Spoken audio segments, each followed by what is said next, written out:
This is your boy Malintent. We're back again for Path of Exile 3.20 patch notes. This is the TLDR. This is the things that we're going to need to know about this particular 3.20. These are the things that you really need to know, especially if you want to, before you start building your characters or modifying your characters and everything, to be able to run inside of this league. So, one of some of the first things that we need to know, and we all love to hear, is Arch Nemesis is gone. It's not the same Arch Nemesis as you used to know. So this means that what this means is that they are breaking down the mods so that the mods are more like they used to be. They do one thing.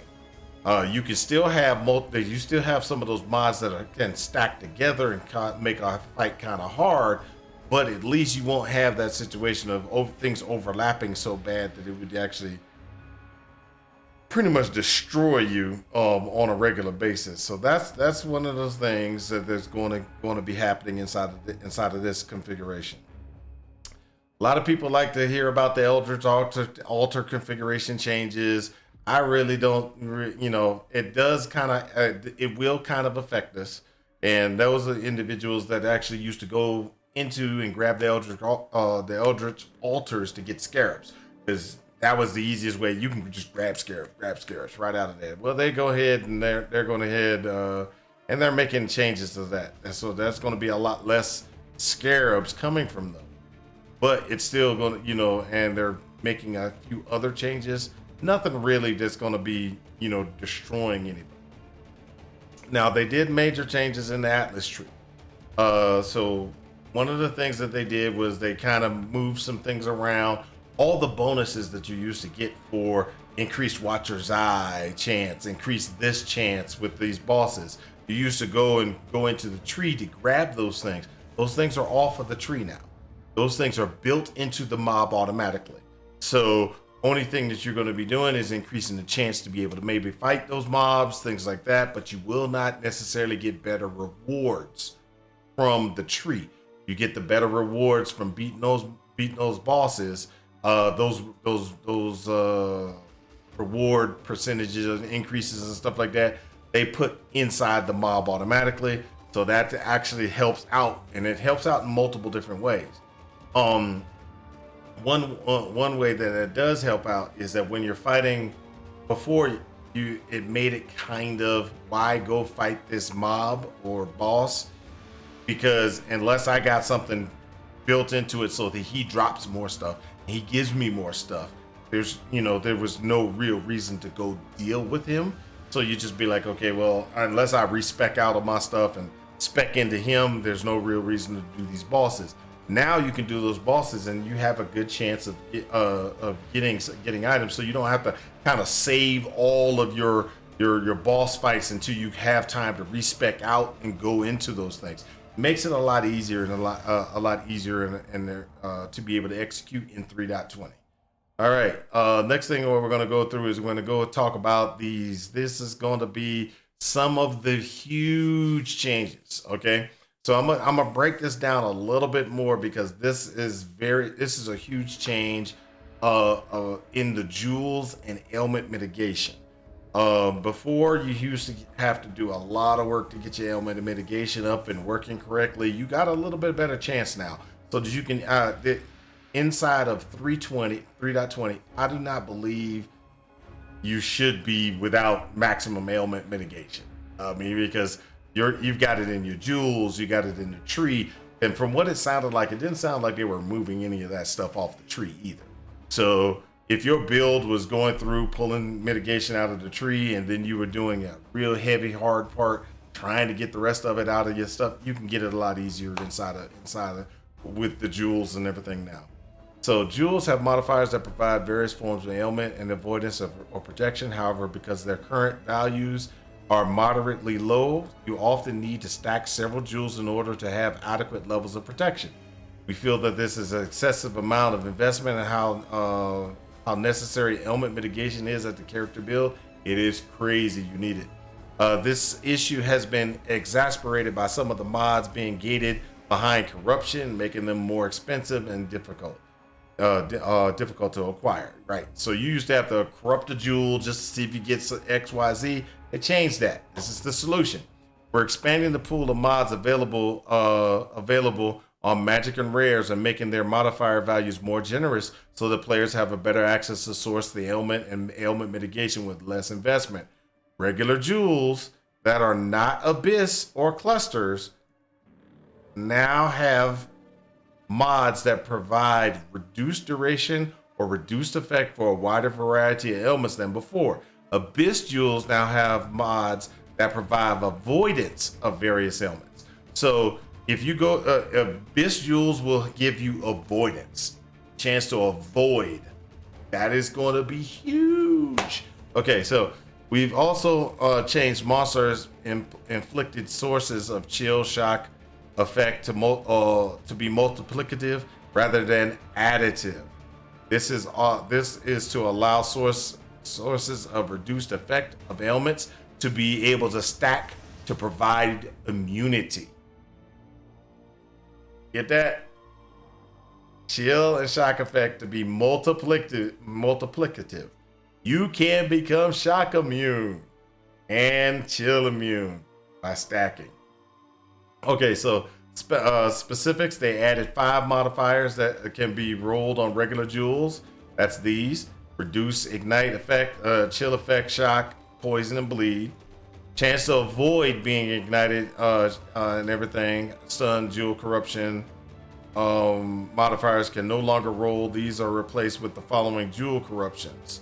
So you remember how you got that from the corrupt? You don't get it no more. You get these: reduced ignite duration, chill shock duration, poison effect, curse effect, and bleed. Okay, so then we got into this is where Abyss jewels are going to be. Abyss jewels are going to be where you want to go this league. After I really do believe I'm going to be doing. That's what I'm going to be shooting for. They moved it on the tree, which kind of messes me up. So I'm gonna have to get a new Atlas tree configuration. But they moved all the Abyss. It looks like they might have moved all the Abyss stuff to the top, which makes it so that you have to actually go into and do a lot of maps before you can get into Abyss to be able to run the Abyss things, so that you can get some of these jewels, because these jewels are going to be pretty nice. Chance to avoid being ignited. Abyss jewel modifiers now have a value of 31 to 40 and 41 to 50. Used to be 21 and 30. So it's the same for all the rest of them: ignite, shock, poison, bleed. That is huge. So that's a chance of being of avoidance. You get this also. The Abyss jewel modifiers have provide a chance to avoid being frozen. Shield now provide a chance of avoiding being frozen with a value of 31 to 40 and 41 to 50. So this is actually pretty nice as well. Corrupted Abyss jewel modifiers provide a 25% chance to avoid being frozen, and shield now only provide 20% chance to be of being frozen. So they got rid of the chill configuration, but it does produce frozen. Reduced effect of curses. Curses, jewel suffix modifiers now have 25 to 30%. Reduced effect of chill and shock modifiers can no longer be rolled. The increased stun block recoveries jewel suffix now has a value of 25 to 35. This is pretty big. And they were talking about unique jewels. Unique jewels are going to be gone. They're killing off a lot of the unique jewels, and they're moving where you get the bonuses and the things for the unique jewels. Like, I can tell you already, later on, you're going to see where there is a modification to, you know how you used to have the one jewel, unique jewel that gave you a ring so that you shoot in the ring automatically around for ethereal knives? Well, they're getting rid of that. That actually is now built into a helmet enchant. So they're doing a lot of things, moving those unique jewels. And from what I can tell, the unique jewels that they're removing and getting rid of this stuff, they're moving it to other places. Um, that could be good, could be bad. Over in the long run, I couldn't tell you.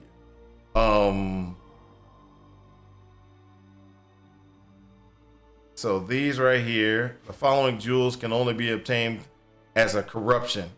So these are corrupts only. Okay, so this is the things that you got to remember. So to dust, the golden rule, soul wick, self flag. Self flag was always a corrupt. Well, easy to get corruption. Seething fury, defiance, reckless defiance, rain of splinters. Oh, that's gonna be interesting. Okay. So, but yeah, all of these efficient training, all of these are a fertile mind. Those are all corrupts. So you're gonna be using your vile orbs like crazy to try to get those things.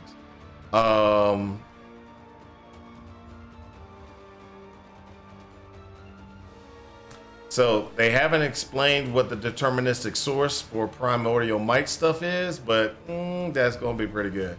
Adding 6 new vendor recipes for Dead Reckoning, Endless Misery, Spirit Guards, and 3 combat focus jewels. So we got some new recipes to get you Dead Reckoning. So that's gonna be pretty good for some people. There's the bestiary recipe that creates unique jewels have been changed and now creates rare talismans. Ooh, I really like that one. They also did some other things, replace unique jewels and everything. So this is what I was talking about. They made some changes, modifications. Here we go. Added Eternal Labyrinth helmet enchants for Spark and Ethereal Knives that cause the projectiles to fire in a circle. Spark projectile speed helmet enchant and the Ethereal Knife Pierce helmet enchant have been removed. So that's where you're going to get most of those changes from. They also made a couple of other changes. Nothing really that's going to make me go back and run back and forth and say woohoo, whoop-de-doo. Curses got major changes. It's going to be better to self-cast a curse now compared to actually doing what you were doing before, which is, auto-casting. Self-cast is probably going to be a better way to go. In-game uniques. So the in-game uniques, they buffed a bunch of them. Okay, so let me go ahead and break down the ones. This one's going to be huge. The series disfavor unique acts no longer has a +2 level of socketed support exists. But this is where it gets real cool. Now it has 310, 370 physical damage. So it went up huge, and a +10 weapon range. Okay? +10 to weapon range. That's gonna be cool. So, and it has and new versions of the unique have a +30 to quality of socketed support gems. So this will be interesting. I think this weapon put together with the new gem that they got coming out. So there's a new gem that they have. I don't know if y'all have seen it. The new gem, Frozen Legion. So if you put that weapon, Frozen Legion, together, that might be pretty solid. Because this, down at the bottom, 100%, the attack is, there's going to be a frozen sweep attack. That frozen sweep attack, I don't know what the range of it is or anything like that, and it can get up to 6 uses. So the cooldown time, you can get up 6 uses, so you can get big 6 guys from 6 cooldowns is the maximum you can get. That's all around you. Now the question is, how cool will that be? I don't know. But with disfavor, it's actually going to be pretty good. Reason why is 100% of the physical damage converted to cold damage. So that's going to be an attack. Attack damage is 170% of your base. 170% of your base. 170% of your base. Let's just go ahead and count that up. Where's my calculator? Let's see.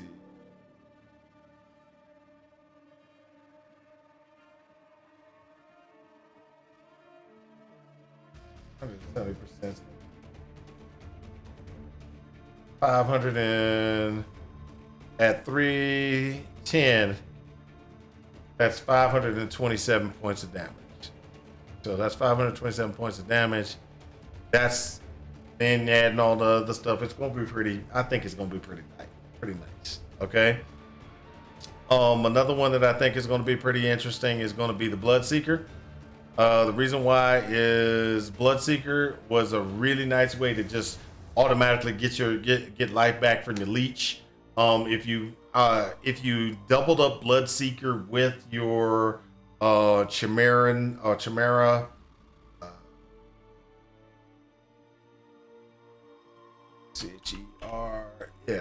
Cerebrum's Malefice, it used to be a really good thing to do, because you get that and you get this 100% increased total recovery per second from life leech. So that's 100% total recovery per second from life leech. Okay, then you tie that in with Bloodseeker, and this is life leech from hits with this weapon is instant, so you instantly got back whatever you were going to leech.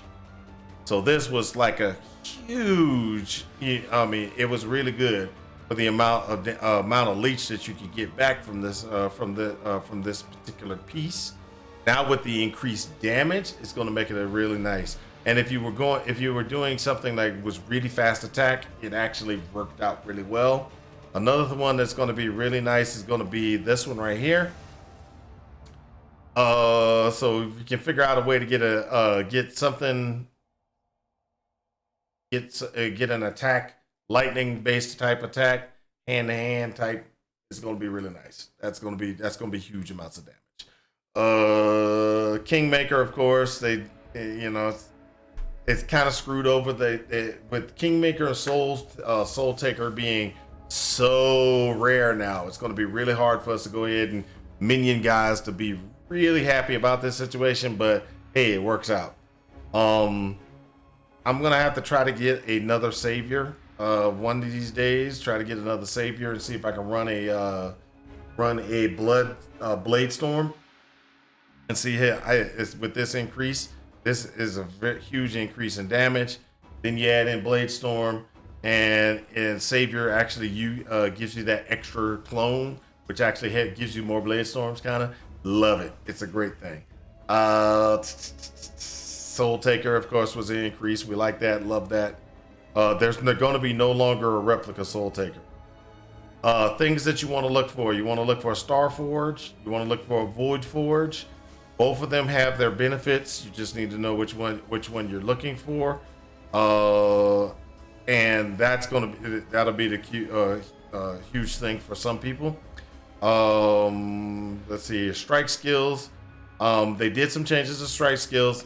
Didn't really, to me, it didn't actually benefit me the most to get those strike skill changes that they did. They kind of put in melee splash automatically, kind of inside of, because the Tribal Fury now has splash damage automatic. There's a Pious Path problem. You're going to lose. You lose as much. You're not going to have that increased effect of from corrupted consecrated ground. So that's going to be very big. Your regeneration is going to be different. So be careful of that. Of course, Lightning Conduit. The Lightning Conduit was way too strong last league. They're going to nerf it. Spectral Helix has been really strong for multiple leagues. You knew they were going to eventually kill it. They did. Those individuals that did Lightning Strike, I've never done Lightning Strike, so I can't tell you if this is bad or good, but they made a major change in that, so be careful. Divergent Second Wind, nothing big for me there. Onslaught, they made changes, but this is the one that's going to hurt a lot of people, and I don't think a lot of people really paid attention to what they did on Withering Step.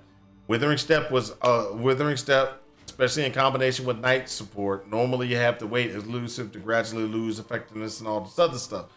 But this is where it becomes a real problem. Withering Step can no longer be used while already elusive.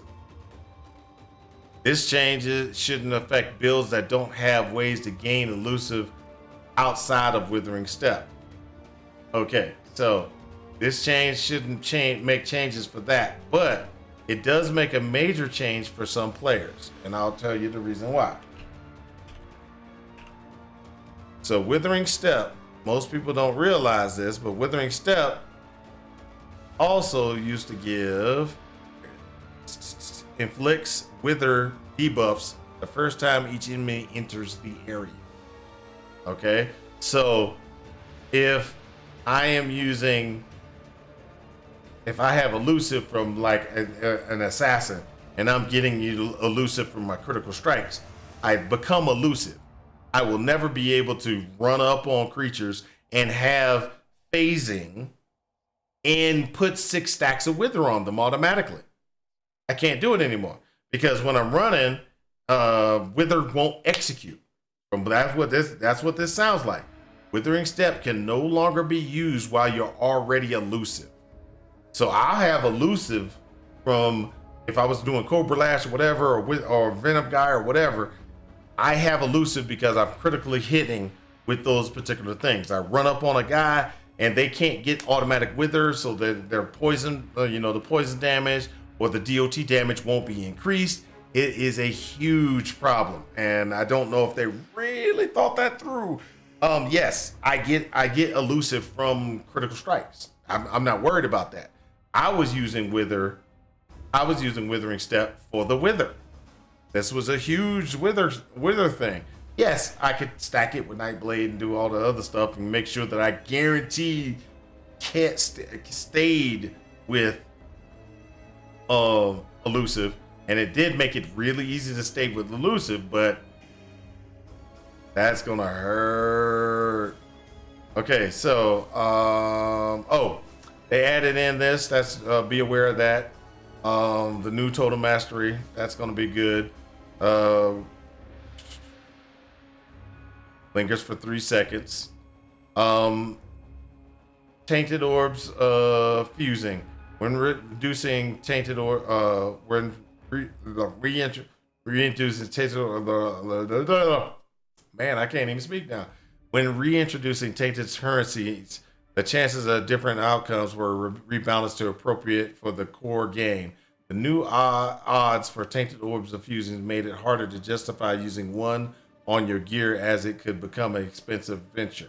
Okay, we changed the outcome odds of tainted orbs of fusing to be more favorable to match where they were in Scourge League. But man, hey, gonna be easier to get 6 link taints, most likely. Fracture orbs. The thing you need to know about fractured orbs is that their harbingers are going to give you the fractured shards, which is going to be really good for this.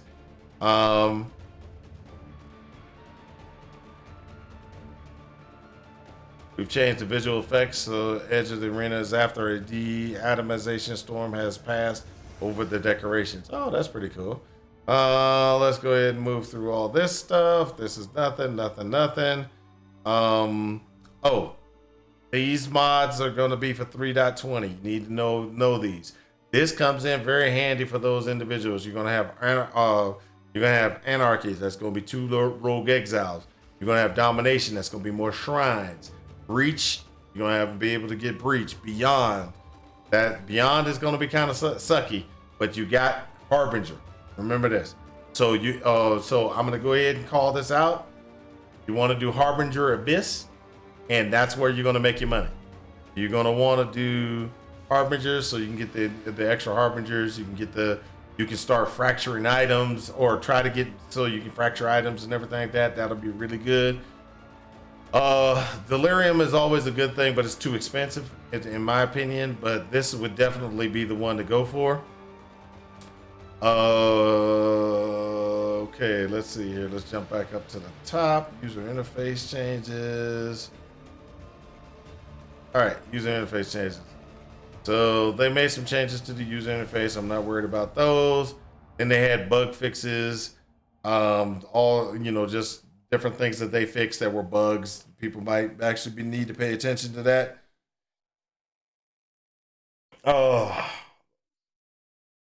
So be aware of that. That's going to happen. So there is a lot of bugs that were going on. So we got that. That's pretty much the TLDR. There are some different things in here that make things pretty good, pretty interesting. The ones that you really need to know about is, like I said before, the Atlas tree has changed where things are, so make sure you get to that early so you can figure out what you got to do. Jewel mitigation is going to be a huge thing. Curses are a great modification. Highest path, you lost your health, so do not go down that path thinking, hey, I'm going to be able to regenerate a huge amount from that. Lightning Conduit has been hammered. I don't know how bad it's going to be.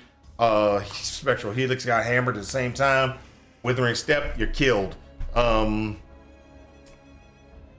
Fracture Orbs, and that's pretty much it. That's what we got. Glad that I'm sorry this is gonna be so long. Hopefully that's a little small TLDR. We'll get you through till the beginning of the league. And hit me up below if you got any questions, anything like that. We can discuss this, or you can discuss it on stream. Talk to you later. Peace.